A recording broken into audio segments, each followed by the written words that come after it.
welcome back to my channel. Today I bring you July's wrap-up. This month I read so much. I read 50 books, that's a lot, but I read a lot of comics, so that kind of balances it up, and it was crazy, but that was kind of the point of the month.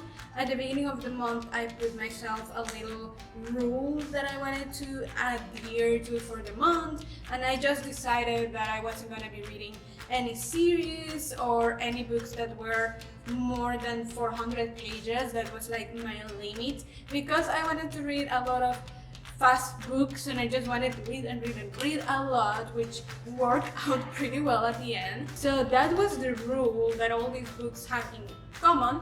And yeah, let's get started, because I will try to be as fast as I can and as concise as I can, but still there is a lot to talk about.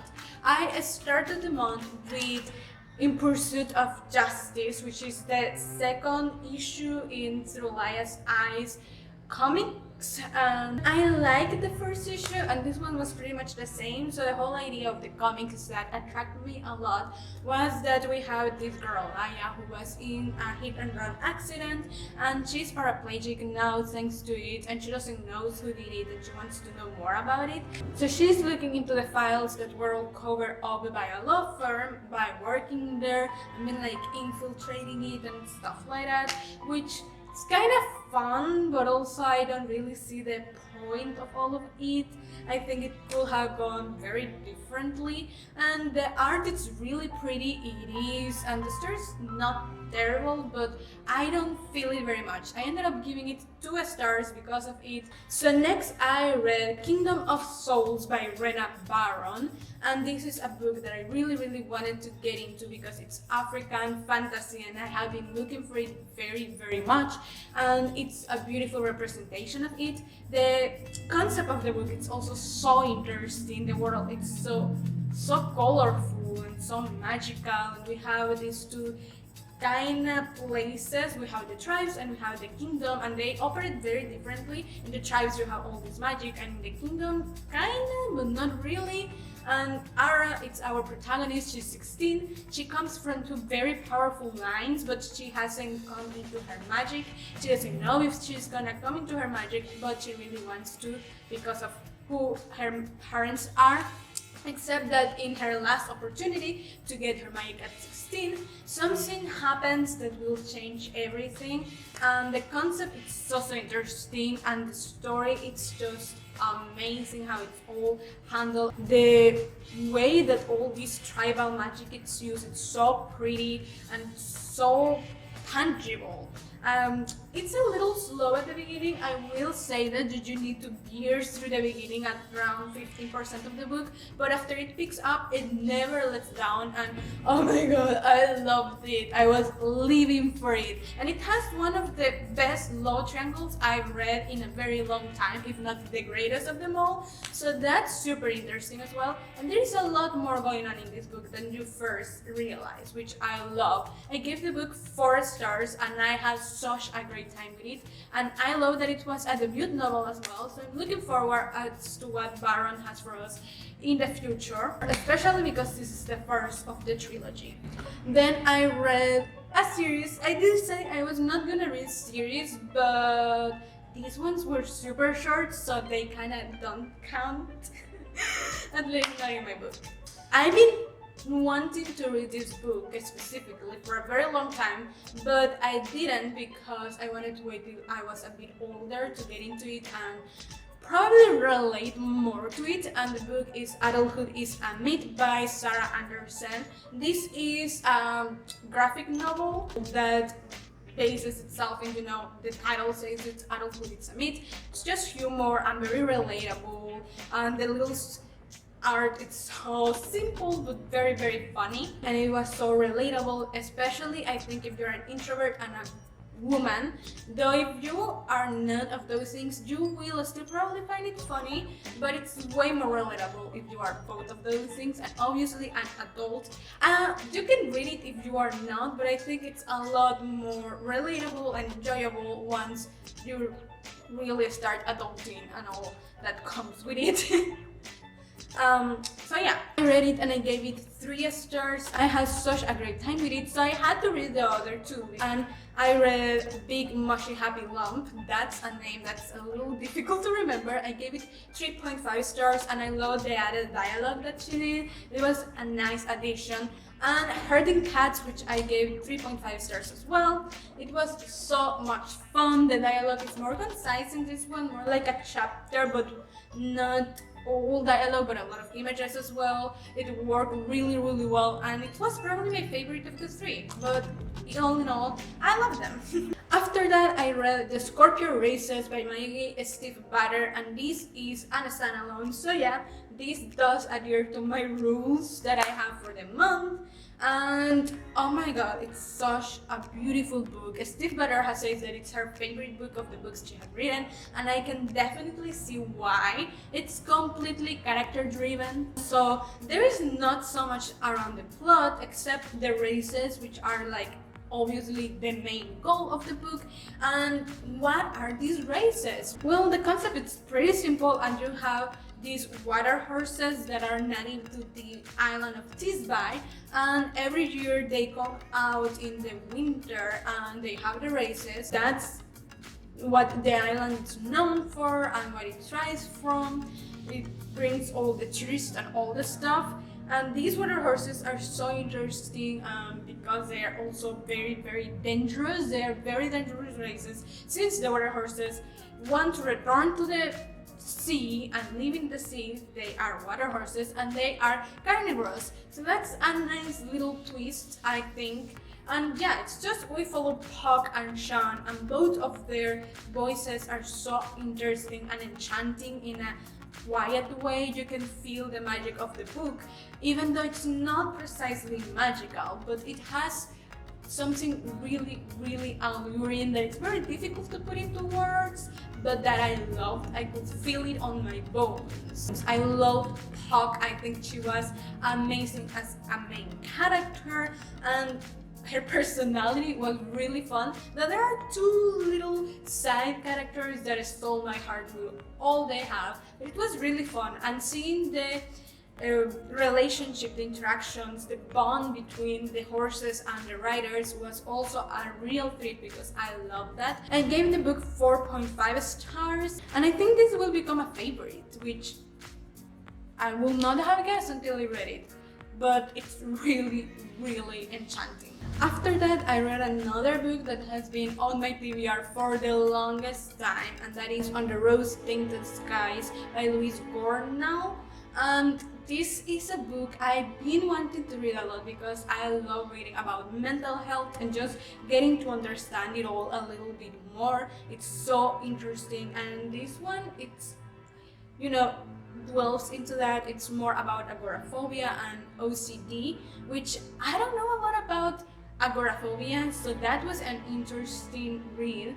I was very nervous when I got into it because mental health is such a delicate subject, but I think Gornall really did it justice. It was very focused, very real, very raw at some parts, and getting into the headspace of a person that has to live with this was very interesting and eye-opening, and I think it's very important and very informative. It was treated with a lot of respect, which I appreciate a lot, and there is a little twist at the end that I did not see coming, but I really love because it puts the whole story into a lot of perspective and it just makes it all come together. So I really liked it. It was very nice. I have trigger warnings though for depression, self-harm and anxiety, and obviously if you suffer from anything related to this that could trigger you, you are forewarned. I gave the book 4 stars. It was really, really, really good, and I will recommend it if you want to know a little bit more about any of these subjects. Then I dwelled into the comic side of this story. I wanted to read comics again. I haven't read them for a couple months, and I love reading comics, so that was really bad for me, really sad, and I just picked them up. I actually scoured a little and didn't know which comic I wanted to read. I didn't have anything in mind, and I saw Guardians of the Galaxy and I thought, I really like the movies, so if the comics have the same vibe, I'm probably gonna enjoy them very much and pick them up. Turned out I was right. I enjoy them quite a lot, except for the little fact that I started where I was not supposed to. There are like 2 volumes before where I started, so I was a little lost at the beginning, but that's completely on me. Anyway, I read Guardians of the Galaxy issues 1 through 4 of the latest volume that is still being published by Al Ewing. And the concept of this volume is that the all Greek gods are awakening and like they have gone rogue and they want to dominate the galaxy, which I think is such an interesting concept to mix the whole superhero vibe with all Greek mythology. I was hooked from the very beginning that was prompted to us. I love it. I think it's just so interesting, and the issues just are very interesting. My favorite is the second one. I gave that one 4.25 stars, contrary to the 4 stars of the first one. And I just, oh my god, they are just so interesting. I don't really know how to not say a lot about them. It's very complicated. Something I love especially it's the way that they deal with emotional trauma and PTSD, because they're superheroes, so they have a lot of PTSD you can expect, and they deal with it, which it's not something I see in comics all that much. Granted, I haven't read that many superhero comics, but it was really nice to find it there, and it was treated very normally, I think, very realistically is what I want to say. So I really enjoyed that side of things, and the action was also comic based but very fun. The third issue is a bit of a change into the pace of the volume, but it was a nice change. It was very creative, which I enjoyed. I gave it 3.75 stars, and the last issue I read, the fourth one, was, I don't know exactly, it was very interesting for sure. It was gripping, but I'm waiting for something to happen, so it also was a little bit disappointing. I gave it 3 stars, but all in all, I think these are my favorite superhero comics, which is weird because it's not my favorite superhero. The Guardians are not my favorite superheroes, but in comics days, I think they may be the ones that have the best comics that I have read so far. Again, granted, haven't read that many, so yeah, but so far, yeah. After that, I read Meet Cute by Jennifer L. Almentrout, Ibis Boy, Cass Morgan, Nina Lacour, Sarah Shepard, and a bunch of other authors. Actually, I think there are like 13 different authors that collaborated into this compilation of stories. That didn't went very well. I was hopeful about the book because you have many authors, so something's gonna be good in there, and it's Meet Cutes, which I think they are cute and they are very fluffy and easy, and the concept, it was just a nice concept to my eyes, but the execution, sadly, I think needed a little bit more work. For one, the stories were too short. The book's like 300 pages, so each story is about 4,000, 5,000 words. It's not enough time to really do something that feels complete. Yes, I know it's supposed to be a flash, something that just the first meeting, the first encounter, so it's supposed to be fast, but I think it was too fast. Some stories could have done with at least a couple more words, a couple thousand more words, and they will not have felt like they were wasted, because they were very gripping and I wanted to know more about them, and when they just ended, they felt very abrupt and very disappointing to me. I liked them, but I didn't have enough of them. It felt like they were not complete, which was not the nicest of feelings. And the other stories that I read, I couldn't get into because of the writing style, which again, it's a gamble with so many authors, so that was sad. Actually, I almost DNF'd it at the very beginning because of it, and I just decided that I was gonna skip the stories that I couldn't get into, which turned out to be around half the book. So that was an interesting experience because I either didn't like the stories or I didn't feel satisfied with them, which is very sad because again, I thought I would like it a lot more. I'm also realizing that maybe this compilation of stories, when they are not novellas and they are so short, don't work for me. I gave the book 1.25 stars.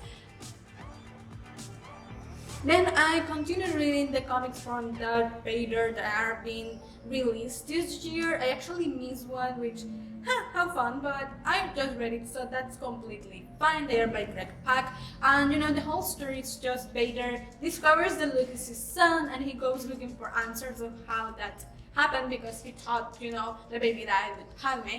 And while doing so, he discovers some interesting things that bring more questions than answers. I'm loving how they are putting it all together and all the work that they are doing with it. I don't know. I love the characters, so that's so interesting for me. And I love Star Wars, so yeah, I gave issue 2 3 stars. It was very nice, but also a lot didn't happen in it, so that's there. And issue 3 I gave 3.5 stars because that was so interesting, and I did not see that coming completely, which it's on me. I do think that you need to read Queen's Shadow to completely understand these comics, which it's okay, I guess. It's the whole Star Wars universe, whatever, but you can understand it without, but it feels a lot more complete if you have read Queen's Shadow. And to end the month, I finished with another Guardians of the Galaxy comic because I need to get into them. So I went to the beginning where I should have started and read the final gauntlet by Donny Cates. And this one, it's basically after Endgame, but comic Endgame, I suppose. The idea is that Thanos is dead, but does that really mean that it's all over? And it's very interesting. There are too many characters though. I got lost because I didn't know more than half the cast of characters there from other comics or issues or whatever. I don't really know, but yeah, I got into it pretty fast because it's not too difficult to get to know them and get into the flow of things. But at the beginning I was incredibly lost of who are all these people. But it was really fun after that initial stumble. And the emotional weight of the comics, as I've said, Guardians of the Galaxy pulls it off very well. It was very emotionally heavy, and I love that. And I just have a lot of fun seeing the characters squirm, so that was really fun for me. I loved it. I gave it 4 stars, and I'm looking forward to reading volume 2 whenever I get around to doing that. So yeah, that was this month of reading. Well, July's month of reading. It was really satisfying, and I hope I can put something around the same very soon because I had missed reading comics a lot. I love reading comics, and yeah. So let me know down below if you have read any of these books, what you thought, or what you read in July. I'm curious. I would love to know, and recommend me books if you know comics, especially if you know about any great comics that I could read. Definitely looking forward for those. And don't forget to give the video a big thumbs up, subscribe if you haven't already, and click in the little bell icon so you get notified every time I post a new video. I'll see you next week. Bye!